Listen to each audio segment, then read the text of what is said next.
In this video, let me show you how to add a text record and hostinger. Hey guys, welcome back to TechMan. So now let's proceed with the tutorial. First, let's go ahead and go to hostinger and make sure you're logged in. After that, you will see the domains tab. Once you've clicked the domains, you're going to find all the domains you have. Click the manage button beside the domain that you want to modify. And then you will find the DNS name servers on the left side of your screen. You will be directed to a page where you will find Manage DNS Records. What you're going to do is click the drop-down of Type Category, then choose Text, and add the name, text value, and TTL based on your preference.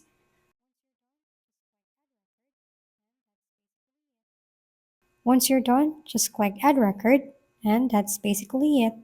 If we've been helpful, kindly give us a thumbs up, and don't forget to hit the subscribe and bell button for more contents. For any questions and suggestions, comment down below.